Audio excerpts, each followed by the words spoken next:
ത്രിയേക ദൈവത്തിന്റെ ധന്യനാമം വാഴ്ത്തപ്പെടുമാറാകട്ടെ. കർത്താവിനാൽ അനുഗ്രഹിക്കപ്പെട്ട വിശ്വാസികളുടെ സമൂഹമേ, വിശുദ്ധ കഷ്ടാനുഭവ ആഴ്ചയിലേക്ക് പരിശുദ്ധ സഭ കടന്നു വരികയാണ്. 40-ാം വെള്ളിയാഴ്ച ഇന്നലെ ആയിരുന്നു.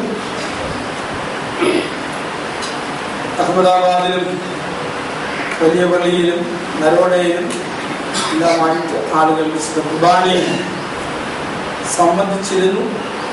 എല്ലാവരും നോമ്പ് വളരെ നല്ല രീതിയിൽ തന്നെ അതിൻ്റെ ആഴത്തിലും അർത്ഥത്തിലും ഇത് അനുഷ്ഠിച്ചിട്ടുണ്ട് എന്ന് നാം വിശ്വസിക്കുന്നു. 40 നോമ്പിന് ശേഷം നമ്മുടെ കർത്താവ് ബഥാനിയ വഴി യെരുശലേമിലേക്ക് യാത്ര ചെയ്യുന്നതായ ആ ഒരു സംഭവമാണ് നാം വായിക്കുന്നത്. യഥാർത്ഥത്തിൽ യെരുശലേമിൽ താൻ അനുഭവിക്കുവാനുള്ള അതിശക്തമായ പരീക്ഷണങ്ങളുടെ ഒരു ഫോർടേസ്റ്റ്, അതിൻ്റെ ഒരു ആദ്യ അനുഭവമാണ് പിശാചിനോട്, പരീക്ഷകനോട് നിന്റെ പ്രലോഭനങ്ങൾക്ക് ഞാൻ വിധേയപ്പെടുകയില്ല, ഞാൻ ഏത് കാര്യത്തിനു വേണ്ടി ഈ ലോകത്തിലേക്ക് കടന്നു വന്നിരിക്കുന്നുവോ ആ കൃത്യം നിർവഹിക്കുവാനായിട്ട് യെരുശലേമിലേക്ക് ഞാൻ പോകുന്നു എന്നുള്ള സന്ദേശം നൽകുന്നു. ലാസർ ശനിയാഴ്ചയുടെ സന്ദേശം പൂർണ്ണമായിട്ട് ഉൾക്കൊള്ളണമെങ്കിൽ വലിയ നോമ്പിൽ നാം ഓർത്തതായ കാര്യങ്ങൾ ഒന്നുകൂടെ മനസ്സിൽ കൊണ്ടുവരണം. വലിയ നോമ്പിന്റെ ആരംഭ ദിനം കൊത്തിനെ ഞായറാഴ്ച. പ്രപഞ്ചത്തിന്റെ സൃഷ്ടാവായ ദൈവം ഈ ലോകത്തിൽ മനുഷ്യനായി ജീവിച്ചപ്പോൾ തന്റെ അടയാളങ്ങൾ, അത്ഭുത പ്രവൃത്തികൾ, തന്റെ രക്ഷാകരമായ സുവിശേഷ പ്രവർത്തനം താൻ ആരംഭിക്കുന്നത് പച്ചവെള്ളത്തെ വീഞ്ഞാക്കിക്കൊണ്ടാണ്. ഈ പച്ചവെള്ളത്തോട് വീഞ്ഞായി വഹിക്കുവാൻ തക്കവണ്ണം തന്നെ ആമ്യം അതിന്മേൽ വന്നപ്പോൾ പ്രകൃതിക്ക് മനസ്സിലായി ഇത് ഞങ്ങളുടെ സൃഷ്ടാവായ ദൈവമാണ്. കാരണം സൃഷ്ടിയുടെ ആരംഭത്തിൽ തന്റെ ആംഗ്യത്താൽ ഉണ്ടാകട്ടെ തന്റെ ഭാഷണത്താൽ, തന്റെ വചനത്താൽ സർവപ്രപഞ്ചത്തെയും സൃഷ്ടിച്ചവൻ ഇവിടെ ഇതാ പഞ്ചമൂലകങ്ങളിൽ അടിസ്ഥാന മൂലകമായ വെള്ളത്തെ പരിവർത്തനത്തിന് വിധേയപ്പെടുത്തുകയാണ്. സൃഷ്ടി അവനെ തിരിച്ചറിയുന്നു. അതുകൊണ്ടാണ് കടലിനെ ശാന്തമാക്കുവാനും കാറ്റിനെ ശമിപ്പിക്കുവാനും അതുപോലെ തന്നെ തന്റെ മരണത്തിൽ പ്രകൃതി മുഴുവൻ ഇരുണ്ടുപോകുവാനും ഒക്കെ ഇടയായിത്തീർന്നതിന് കാരണവും മറ്റൊന്നാണ്. തുടർന്നുള്ള ദിവസങ്ങൾ, തുടർന്നുള്ള ഞായറാഴ്ചകളൊക്കെ നാം പരിശോധിക്കുകയാണ് എങ്കിൽ താൻ കുഷ്ഠരോഗിക്ക് സൗഖ്യം കൊടുക്കുന്നു. വലിയൊരു അർത്ഥം അതിനുണ്ട്. ഡിഫോർമേറ്റീവ്സ്, അതായത് ക്ഷയിച്ച് പോകുന്നതായ ഡീക്കേയിങ് സെൽസ്, അത് അശുദ്ധമാണ്, അൺടച്ചബിൾ ആണ്. അങ്ങനെയുള്ള നാറ്റവും അശുദ്ധിയും എല്ലാം ഉള്ള ആ മനുഷ്യ വിഭവങ്ങളിലേക്ക്, ആ വിഭാഗങ്ങളിലേക്ക് ഒക്കെ ഇറങ്ങിച്ചെന്ന് അവനെ തൊട്ട് അവനെ സൗഖ്യമാക്കി തന്റെ കൂടെ നിർത്തുന്നു. 38 വർഷമായിട്ട് അബാൻഡൻഡ് ആയിട്ട്, പക്ഷപാത രോഗിയെന്നുള്ളത് മാത്രമല്ല, abandoned from the society. അങ്ങനെയുള്ളവരെ തിരിച്ചു കൊണ്ടുവരുവാനുള്ള, അവന്റെ കിടക്കയെടുത്തുകൊണ്ട് നടക്കുവാൻ സമൂഹത്തിലേക്ക് അവനെ തിരിച്ചുവിടുവാനുള്ള ആ വലിയ ധൈര്യം, ആ ആത്മീയ ചോദന. വീണ്ടും പാവപ്പെട്ടവൾ, ഒന്നാമത് സ്ത്രീ, അന്നും ഇന്നും. ഇന്നത്തെ അവസ്ഥയിലാണെങ്കിൽ അന്ന് സ്ത്രീ എന്ന് പറയുമ്പോൾ അവർക്ക് സമൂഹത്തിലൊന്നും വലിയ അംഗീകാരമൊന്നുമില്ല. ഇന്നിപ്പോ അംഗീകാരം കൂടിയിട്ടുള്ള പ്രശ്നങ്ങളാണോ എന്ന് ചിലപ്പോൾ സംശയിക്കുന്നു. യാതൊരു അംഗീകാരവുമില്ല. അവർക്ക് ഒരുപാട് പ്രയാസങ്ങളുണ്ട്. അവർ പുറജാതി സ്ത്രീയാണ്. തന്റെ മകൾക്ക് സൗഖ്യം കൊടുക്കുവാൻ തക്കവണ്ണം, അല്ലെങ്കിൽ അവരെ എവിടെയെങ്കിലും കൊണ്ടുപോകാൻ തക്കവണ്ണം അവളുടെ ഭർത്താവിനെ അവിടെ കാണുന്നില്ല. അതുകൊണ്ട് പക്ഷെ അവൾ വിധവയായിരിക്കാം. അപ്പോൾ അങ്ങനെയുള്ള സമൂഹത്തിന്റെ മറ്റൊരു ലോ സ്ട്രാറ്റജിയിൽ സ്ത്രീയും പുറജാതിയും വിധവയും ഒക്കെ ആയിട്ടുള്ള ഒരു സ്ത്രീ അവളെ അവളുടെ വിശ്വാസത്തിൽ പ്രകീർത്തിച്ചുകൊണ്ട് അവളെയും തന്റെ സമൂഹത്തിലേക്ക് നാം കാണുന്നത് 18 വത്സരമായി ഊനുരോഗത്താൽ നിവരുവാൻ പറ്റാത്ത മറ്റൊരു സ്ത്രീ. അതും സമൂഹത്തിന്റെ മറ്റൊരു കാറ്റഗറിയാണ്. വിവിധ തരത്തിലുള്ള പ്രയാസങ്ങൾ കൊണ്ട് സൊസൈറ്റിയിൽ നിന്ന് ഇൻട്രോവേർട്ടായി സ്വയം മാറി നിൽക്കുന്ന അനേകം ആളുകൾ ഇന്നുണ്ട്. ഇന്നത്തെ ഓരോ പുതിയ രോഗങ്ങളെ കുറിച്ചും സിൻഡ്രോംസിനെ കുറിച്ചും കേൾക്കുമ്പോൾ അത്ഭുതപ്പെടുകയാണ്. ഇടയ്ക്ക് ഒരു പിതാവിനോട് പറഞ്ഞു, 2 ആഴ്ചയായിട്ട് മോൻ മുറിയിൽ നിന്നും പുറത്തിറങ്ങുന്നില്ല. നമ്മുടെ സമൂഹത്തിൽ അവര് ഭക്ഷണം മുറിയിൽ കിട്ടിയാൽ മതി. അവര് കുളിക്കണമെന്നോ നനയ്ക്കണമെന്നോ ടോയ്ലറ്റിൽ പോകണമെന്നോ ഒന്നും ചിന്തയില്ല. അവന്റെ ഒരു കമ്പ്യൂട്ടറും ഒരു ഗാഡ്ജറ്റും ഉണ്ട്. അതിന്റെ മുന്നിൽ അവൻ ഏതോ ഒരു ലോകത്താണ്. ഞാൻ എന്ത് ചെയ്യണം? ഇങ്ങനെയുള്ള ഒരുപാട് പല വിധത്തിലുള്ള, ഞാനതൊരു ഉദാഹരണം പറഞ്ഞത് മാത്രമേ ഉള്ളൂ, വിവിധ തരത്തിൽ സമൂഹത്തിലേക്ക് ഇറങ്ങുവാൻ മടിക്കുന്ന അല്ലെങ്കിൽ ഇറങ്ങാതെ കഴിയുന്ന ഒരുപാട് ആളുകളുണ്ട്. നിവർന്നു നിൽക്കുവാൻ പറ്റാത്ത അവരെ നിവർത്തി എഴുന്നേൽപ്പിച്ച് അവരെ കൂടെ നിർത്തും. ഇനിയാണ് നാം കാണുന്നത് പിറവിക്കുരുടനെ സൗഖ്യം നൽകും. ഞാൻ വെളിച്ചമാകുന്നു എന്നുള്ള വലിയ പ്രഖ്യാപനം അവിടെ നടക്കും. അതിനുശേഷമാണ് മരിച്ചവരെ യായിറോസിന്റെ മകളെ ഉയർപ്പിക്കുന്നു. ഇവിടെ ഇതാ യെരുശലേമിലേക്കുള്ള തന്റെ ചൈത്രയാത്രയുടെ മുന്നോടിയായി ബഥാനിയയിലെത്തി എനിക്ക് പ്രിയനായ ലാസറിനെ ഉയർപ്പിക്കുന്നു. യഹൂദന്മാർക്ക് വളരെ വ്യക്തമായിട്ട് കാണിച്ചു കൊടുക്കുകയാണ്, ഞാൻ ജീവന്റെയും മരണത്തിന്റെയും അധികാരിയായ സൃഷ്ടാവായ ദൈവമാണ്. അതോടൊപ്പം തന്നെ ഒരു സന്ദേശം നൽകുകയാണ്, എനിക്ക് വലിയ പണ്ഡിതന്മാരെ അല്ല ആവശ്യമുള്ളത്, എനിക്ക് പരീക്ഷ ശ്രേഷ്ഠതയല്ല ആവശ്യമുള്ളത്. ഞാൻ ഇന്നലെ എന്നോ സൂചിപ്പിക്കുകയുണ്ടായി, ആദ്യമായിട്ട് 10 ക്ലാസ് പഠിച്ച ഒരാള് കർത്താവിന്റെ കൂടെ കൂടിയത് അഥവാ കൂട്ടിയത് കർത്താവിന്റെ മരണത്തിനും പുനരുത്ഥാനത്തിനും സ്വർഗ്ഗാരോഹണത്തിനും ശേഷമാണ്. അത് തർശോസുകാരനായ ശൗൽ എന്ന പൗലോസ്ലീഹായാണ്. ഇത് മറ്റൊന്നുകൊണ്ടുമല്ല, എനിക്ക് വലിയ പിടുക്കന്മാരെ ആവശ്യമില്ല, ഞാൻ വന്നിരിക്കുന്നത് പാപികളെ രക്ഷിക്കുവാനായിട്ടാണ്. സമൂഹത്തിന്റെ താഴ്ത്തരയിലുള്ള ആളുകളെ പുനരുദ്ധരിച്ച് അവരിലൂടെ ഒരു മഹത്തായ ആത്മീയ വിപ്ലവം ചമയ്ക്കുവാൻ കഴിയും. അതുകൊണ്ടാണ് യെരുശലേമിലുള്ള യാത്രയിലേക്ക് സൈന്യ സന്നാഹങ്ങളില്ല. ദ സീജ് ഓഫ് ജെറുസലേം എന്നുള്ളത് ഒരു വലിയ പ്രയോഗമാണ്. യെരുശലേം പട്ടണം BC 1000 പണിയപ്പെട്ട കാലം മുതൽ ഓരോ നൂറ്റാണ്ടിലും ഏറ്റവും ചുരുങ്ങിയത്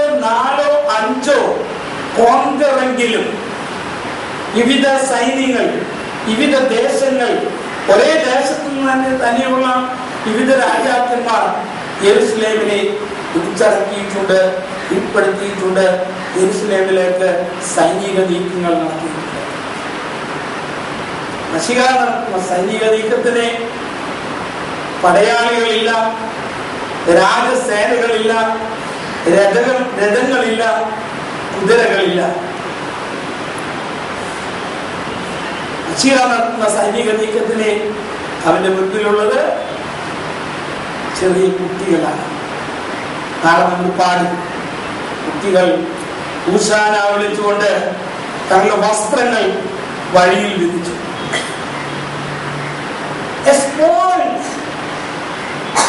journey to Jerusalem when you look from the perspectives of this world.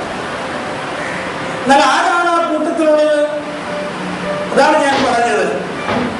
കാനാവ് മുതൽ ബെഥാനിയ വരെ താൻ നന്മ ചെയ്ത, തന്നിൽ നിന്ന് വെളിച്ചം പ്രവഹിച്ച ആ ഒരു ജനതതി,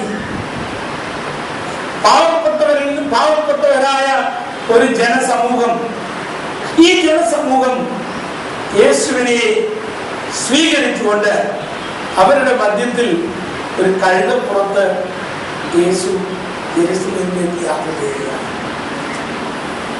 ദാവീദ് പുത്രനെ ഹോശാന എന്ന മഹത്വകരമായ ഗീതവും ആലപിച്ചുകൊണ്ട് ഇവിടെയാണ്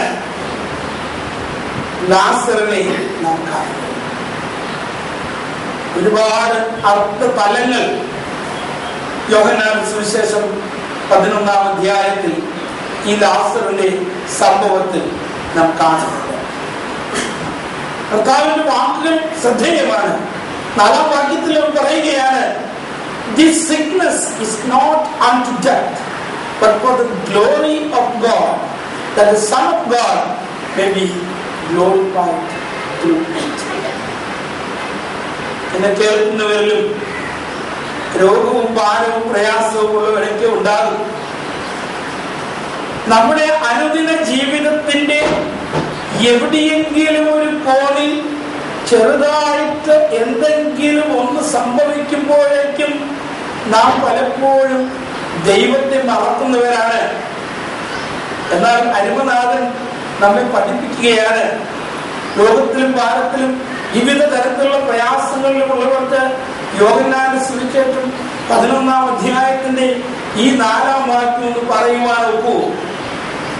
This sickness is not unto death, but for the glory of God, that the Son of God may be glorified through it. എന്റെ ഈ രോഗം മരണത്തിനുള്ളതല്ല, ഇത് ദൈവമഹത്വത്തിന് വേണ്ടിയാണ്. മനുഷ്യപുത്രന്റെ, ദൈവപുത്രന്റെ മഹത്വീകരണത്തിന് വേണ്ടിയുള്ള ഒരു മുഖാന്തരമായി എന്റെ രോഗം ആയിത്തീരട്ടെ എന്ന് പ്രാർത്ഥിക്കുവാൻ നമുക്ക് കഴിയുന്നു. 3 ആൺമക്കളുള്ള ഒരു വീട്ടമ്മ, മൂത്ത മകൻ കഴിഞ്ഞ വർഷം അൺമാരീഡ് ആയിട്ട് വൈദികനായി മിടുക്കനാണ്. അമേരിക്കയിൽ തിയോളജി പ്രൊഫസറാണ്.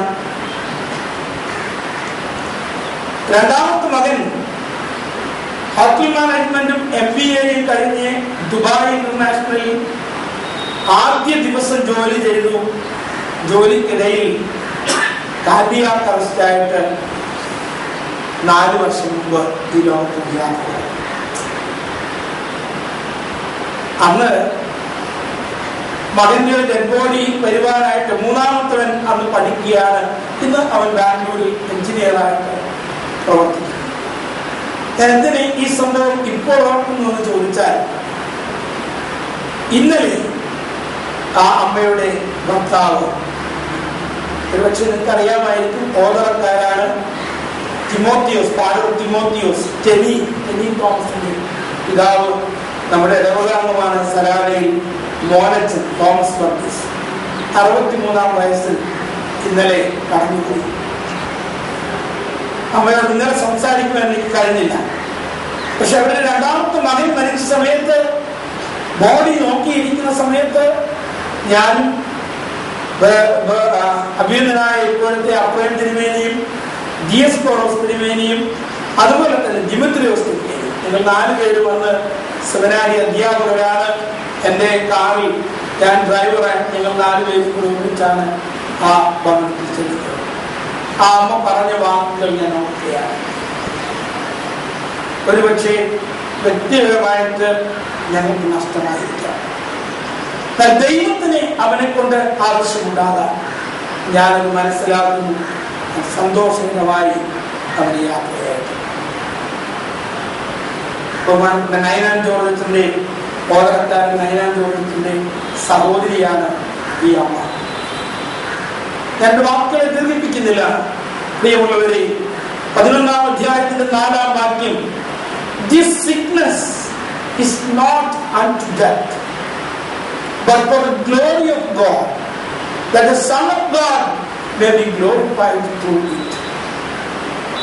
രോഗോ ഭാരോ പ്രയാസമോ ഒക്കെ വരുമ്പോൾ ഈ വാക്യം ആത്മാർത്ഥമായി ആവർത്തിക്കുവാൻ നമുക്ക് കഴിയുമോ?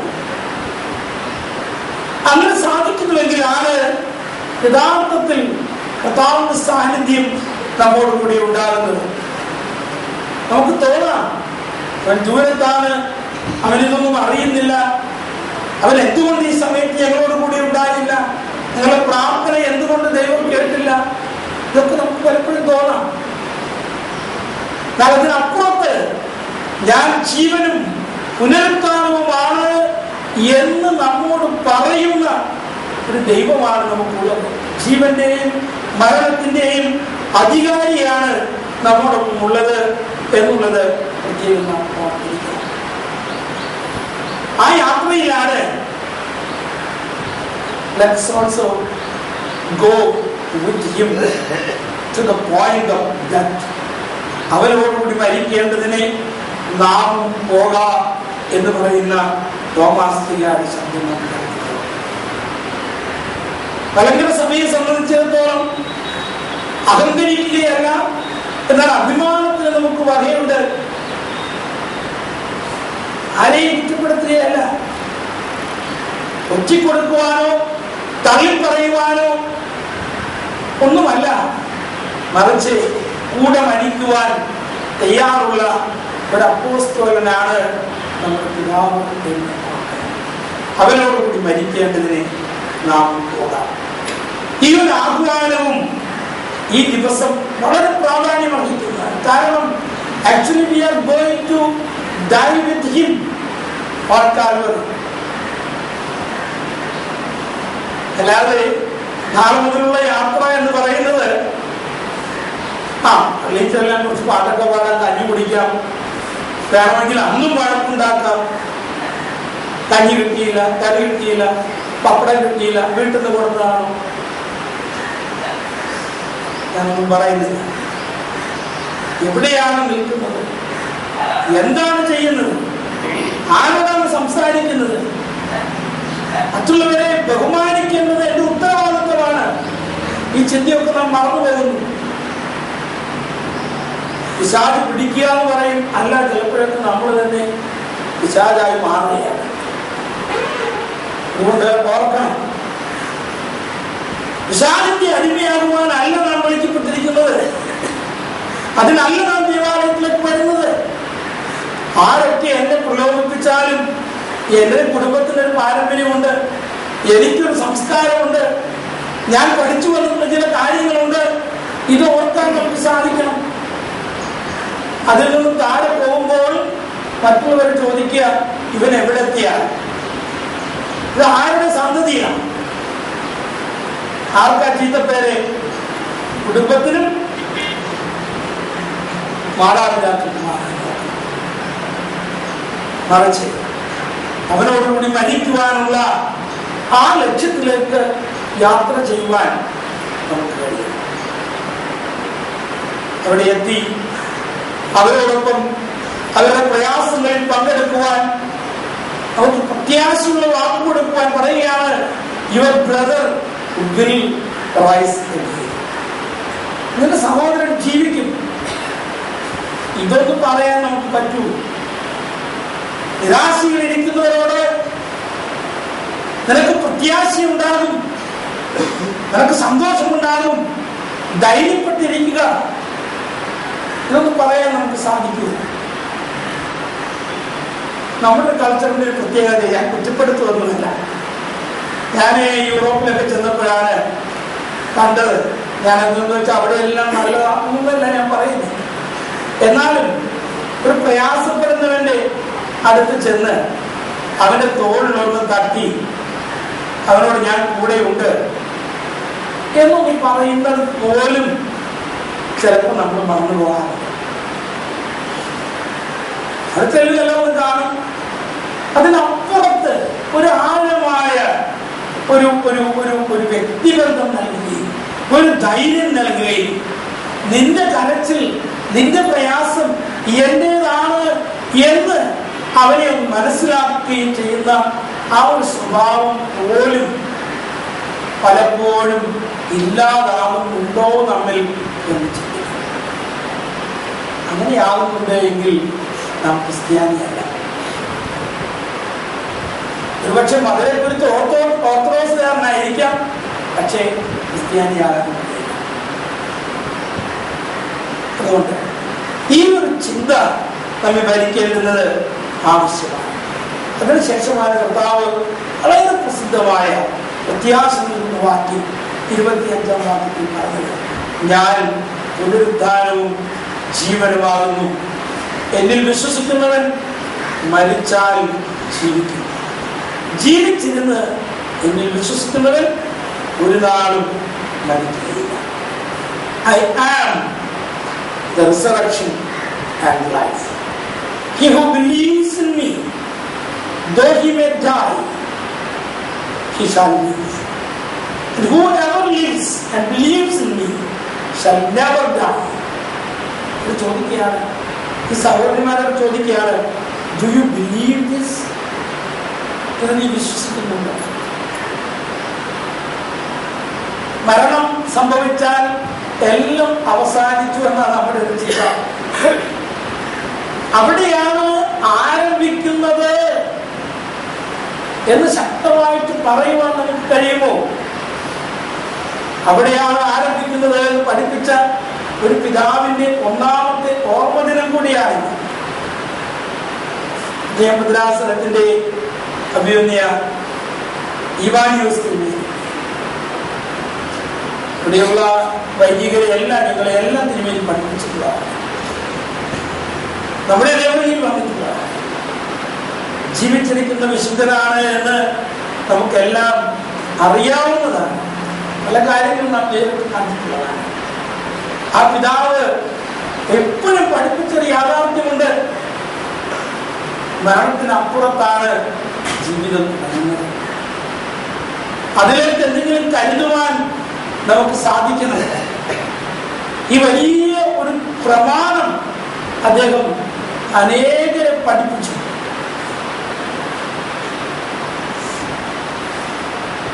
ഇത് നമുക്ക് ഉൾക്കൊള്ളുവാനായിട്ട് കഴിയുമോ എന്ന് ഈ ദിവസത്തിൽ ചിന്തിക്കേണ്ടത്.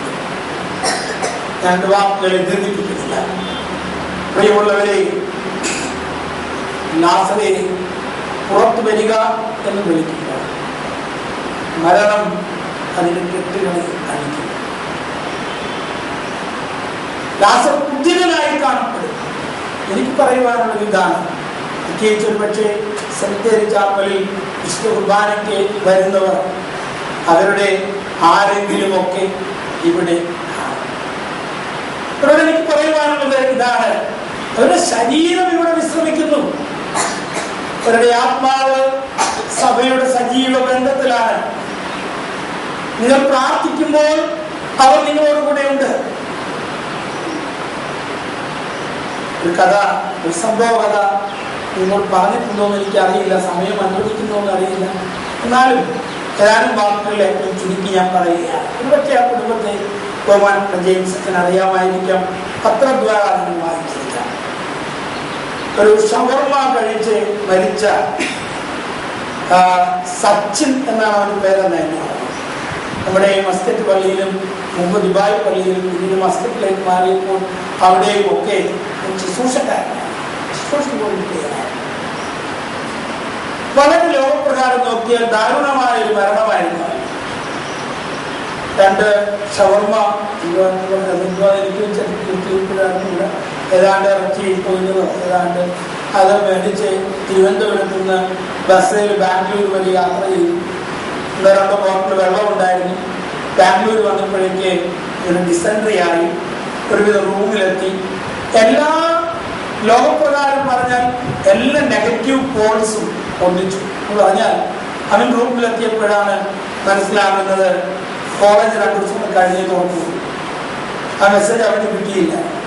അതുകൊണ്ട് കൂട്ടുകാരെ ആരും വന്നിട്ടില്ല. ഈച്ചയാണ് താഴത്തെ വീട്ടിൽ ആളുകളുണ്ട്, പക്ഷെ അവരെ എന്തോ കാര്യത്തിന് വേണ്ടി സർക്കിട്ട് വരികയാണ്. ഞാൻ റൂമിൽ കയറി, ഡിസെൻട്രി ആണ്, അങ്ങനെ ടയർഡായി തുടങ്ങി. മസ്കറ്റിൽ നിന്ന് അപ്പനും അമ്മയും വിളിച്ചപ്പോൾ പറഞ്ഞു ഞാൻ ഉറങ്ങിയിട്ടില്ല, നല്ല സുഖമില്ല, അതുകൊണ്ട് ഞാനൊന്ന് കിടന്ന് ഉറങ്ങാൻ പോകാം, ഇത് കഴിഞ്ഞിട്ട് ഞാൻ തിരിച്ചു വിളിക്കാം. ആ ഉറക്കത്തിൽ നിന്ന് അവൻ ഉണരുവാനായിട്ട് കഴിയില്ല. 3-ാം ദിവസമാണ് വാതില് ചവിട്ടി പൊളിച്ച് ബോഡി. അപ്പോഴേക്കും വല്ലാത്ത ഇന്ന് നാം വായിച്ചു കേട്ടതുപോലെ നാറ്റം വെച്ചതായ ഒരു അനുഭവത്തിലാണ്. ബാംഗ്ലൂര് വേണ്ടപ്പെട്ടവരാരും ഇല്ലാതിരുന്നത് കൊണ്ട് ആരും ഇതിനൊന്നും താല്പര്യമെടുത്തില്ല. മസ്കറ്റിൽ നിന്ന് അപ്പനും അമ്മയും ബാംഗ്ലൂരിൽ എത്തിയിട്ട് അവരുടെ സാന്നിധ്യത്തിലാണ് മുറിഞ്ഞു പോകുന്നത്. അതുകൊണ്ട് ഈ ദയനീയമായ കാഴ്ച ആ അമ്മയ്ക്ക് കാണുന്നത്. അന്ന് അമ്മ പ്രഖ്യാപനം നടത്തി, ദൈവം ഇല്ല. ഞാൻ അമ്മയെ കുറ്റപ്പെടുത്തിയില്ല. ദൈവമില്ല, ദൈവമുണ്ടെങ്കിൽ എൻ്റെ മകനിങ്ങനെ സംഭവിക്കുകയില്ല. മാസങ്ങൾ കഴിഞ്ഞാണ് ബഹുമാനപ്പെട്ട ജോജി അച്ഛൻ എന്നെ ആ ഭവനത്തിൽ, ഞാൻ മസ്കറ്റിലെത്തിയപ്പോൾ ആ ഭവനത്തിൽ കൊണ്ടുപോയി. അമ്മ ആദ്യം മുറിയിൽ നിന്ന് പുറത്തു വരികയില്ല. ഭർത്താവ് അപ്പൻ സംസാരിച്ചു. എൻ്റെ ഒരു മോളാണുള്ളത്, അവൾ ഡൽഹിയിലോ മറ്റോ ജോലി ചെയ്യുകയും പഠിക്കുകയും ഒക്കെ ചെയ്തു. ഞാൻ ഡീറ്റെയിൽസിനാണ് ഒരു മോനും ഒരു മോളുമാണ്. ഒടുവിൽ കുറെ പറഞ്ഞതിന് ശേഷം ഈ അമ്മ വെളിയിൽ ഇറങ്ങി വന്നു. ആദ്യമേ എന്നോട് പറയുന്നത്, ഈ വീട്ടിൽ പ്രാർത്ഥിക്കരുത്, എൻ്റെ മകന് വേണ്ടി പ്രാർത്ഥിക്കരുത്, ദൈവമില്ല. മണിക്കൂറുകൾ ചെലവഴിച്ചു. ഒടുവിൽ ഞാൻ പറഞ്ഞു, കുറെ കാര്യങ്ങൾ സംസാരിച്ചു. ഈ കാര്യങ്ങളൊക്കെയും ഈ ഡീറ്റെയിൽസ് ഒക്കെ എപ്പോഴാണ് എനിക്ക് കിട്ടിയത്? ഒടുവിൽ ഞാൻ പറഞ്ഞു, ഒരു കാര്യം എന്ത് ചെയ്യും, ആ ബീഭത്സമായ ചിത്രമല്ലേ ഇപ്പോഴും മനസ്സിലുള്ളത്, അതെ, ഒരു കാര്യം എന്ത് ചെയ്യും, പ്രാക്ടീസ് ഒന്ന് ശ്രമിച്ചു. ഞാനേ വെഴുതിരിയും കുരിശും വെച്ച് തിരി കത്തിച്ചുകൊണ്ട് ഒരു കൗമ, നീതിയൊന്നും പ്രാർത്ഥിക്കുകയില്ല, ഒരു കൗമ ഞാൻ പ്രാർത്ഥിക്കുക. നിങ്ങൾ അവിടെ ഒന്ന് നിന്ന് നോക്കുക. കഴിഞ്ഞിട്ട് എന്നോട് പറയാം. എനിക്ക് അങ്ങനെ പറയാനാണ് ആ സമയത്ത് തോന്നിയത്. നമസ്കരിച്ചു, ഒരു കൗമ നടത്തി, വാങ്ങിപ്പോയവരുടെ കുക്കിലിയോൻ നടത്തി, വിശ്വാസകുമാരൻ ചൊല്ലി. ഈ അമ്മ കരഞ്ഞുകൊണ്ട് നിൽക്കുകയാണ്. അവരെ ഓടിപ്പോയിട്ടില്ല, മുറിയിലേക്ക് തിരിച്ചു പോയിട്ടില്ല. അവർ പറഞ്ഞു, എൻ്റെ തിരുമേനി, ആദ്യമായിട്ട് എൻ്റെ മകൻ മഹത്വത്തോടുകൂടി എൻ്റെ രക്ഷകന്റെ കൂടെ ഉണ്ട് എന്ന് ഞാനിന്ന് കണ്ടു. മധ്യേ പത്മഹായിൽ വെച്ച് വെറുതെ എന്തെങ്കിലും കള്ളം പറയേണ്ട ആവശ്യമില്ല.